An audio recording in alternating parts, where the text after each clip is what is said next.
श्रीमद् भगवत गीता यथारूप अध्याय 12 भक्ति योग श्लोक 12.5 क्लेशो अधिकतरा तेषाम् अव्यक्तो आसक्तो चेतसाम् अव्यक्ता ही गतिर्दुःखम्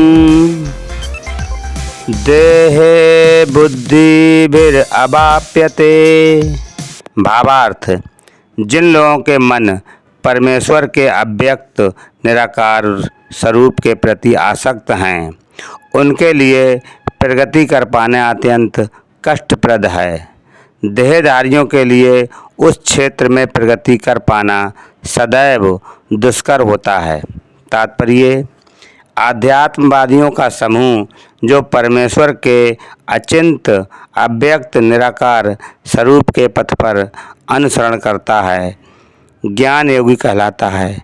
और जो व्यक्ति भगवान की भक्ति में रत रहकर पूर्ण कृष्ण भावना अमृत में रहते हैं, वे भक्ति योगी कहलाते हैं। यहाँ पर ज्ञान योग तथा भक्ति योग में निश्चित अंतर बताया गया है। ज्ञान योग के पथ यद्यपि मनुष्य को उसी लक्ष्य पर पहुँचाता है, किंतु अत्यंत कष्टकारक, जबकि भक्ति योग भगवान की प्रत्यक्ष सेवा होने के कारण सुगम है और देहधारी के लिए स्वाभाविक भी है। जीव अनादिकाल से देहधारी है। सैद्धांतिक रूप से उसके लिए ये समझ पाना अत्यंत कठिन है कि वह शरीर नहीं है। अतएव भक्ति योगी कृष्ण के विग्रह को पूज्य मानता है, क्योंकि उसके मन में कोई न कोई शारीरिक बोध रहता है जिसे इस रूप में प्रयुक्त किया जा सकता है। निसंदेह मंदिर में परमेश्वर के स्वरूप की पूजा मूर्ति पूजा नहीं है। वैदिक साहित्य में साक्ष्य मिलता है कि पूजा सगुण तथा निर्गुण हो सकती है। मंदिर में विग्रह पूजा सगुण पूजा है, क्योंकि भगवान को भौतिक गुणों के द्वारा प्रदर्शित किया जाता है, लेकिन भगवान के स्वरूप को चाहे पत्थर, लकड़ी या तैल चित्र जैसे भौतिक गुणों द्वारा क्यों ना अभिव्यक्त किया जाए, वह वास्तव में भौतिक नहीं होता। परमेश्वर की यही परम प्रकृति है। यहाँ पर एक मोटा उदाहरण दिया जा सकता है।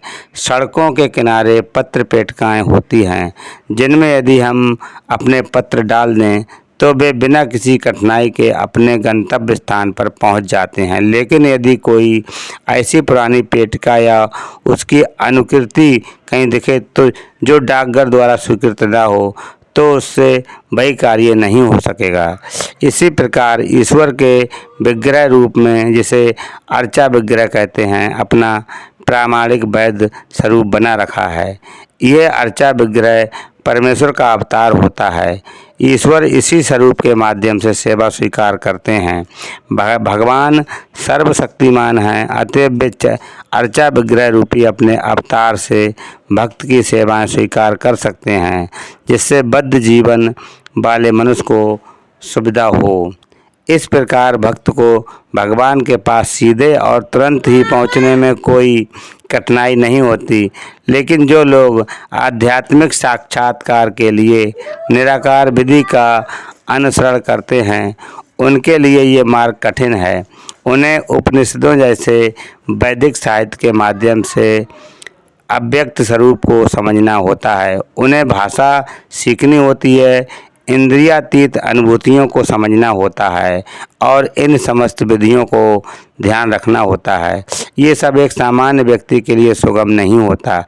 कृष्ण भावना अमृत में भक्तिरत मनुष्य मात्र गुरु के पथ प्रदर्शन द्वारा, मात्र अर्चा विग्रह के नियमित नमस्कार द्वारा, मात्र भगवान की महिमा के श्रवण द्वारा तथा मात्र भगवान पर चढ़ाए गए उच्छिष्ट भोजन को खाने से भगवान को सरलता से समझ लेता है। इसमें तनक भी संदेह नहीं है। निर्विशेषवादी व्यर्थ ही कष्टकारक पथ को ग्रहण करते हैं, जिसमें अंततः परम सत्य का साक्षात्कार संदिग्ध बना रहता है। किंतु सगुणवादी बिना किसी संकट, कष्ट या कठिनाई के भगवान के पास सीधे पहुंच जाते हैं। ऐसा ही संदर्भ श्रीमद् भागवत में पाया जाता है। वहाँ ये कहा गया है कि यदि अंततः भगवान की शरण में जाना ही है, इस शरण जाने की क्रिया को भक्ति कहते हैं। तो यदि कोई ब्रह्मा क्या है और क्या नहीं है, इसी को समझने का कष्ट आजीवन उठाता रहता है, तो इसका परिणाम अत्यंत कष्टकारक होता है। अतएव यहाँ पर यह उपदेश दिया गया है कि आत्म साक्षात्कार के इस कष्टप्रद मार्ग को ग्रहण नहीं करना चाहिए, क्योंकि अंतिम फल अनिश्चित रहता है। जीवन शाश्वत रूप से व्यष्टि आत्मा है, और यदि वह आध्यात्मिक पूल में तदाकार होना चाहता है तो वह अपनी मूल प्रकृति के शाश्वत सत तथा ज्ञेय चित्त पक्षों का साक्षात्कार तो कर सकता है, लेकिन आनंद व अंश की प्राप्ति नहीं हो पाती। ऐसा आध्यात्मिक जो ज्ञान योग में अत्यंत विद्वान होता है, किसी भक्त के अनुग्रह से भक्ति योग को प्राप्त होता है, उस समय निराकारवाद या दीर्घ अभ्यास कष्ट का कारण बन जाता है, क्योंकि वह उस विचार को त्याग नहीं पाता। अतएव देहधारी जीव अभ्यास के समय या साक्षात्कार के समय अव्यक्त की प्राप्ति में सदैव कठिनाई में पड़ जाता है। प्रत्येक जीव अंशतः स्वतंत्र है, और उसे ये अच्छी तरह समझ लेना चाहिए कि ये अव्यक्त अनुभूति उसके आध्यात्मिक आनंद व आत्म स्व की प्रकृति के विरुद्ध है।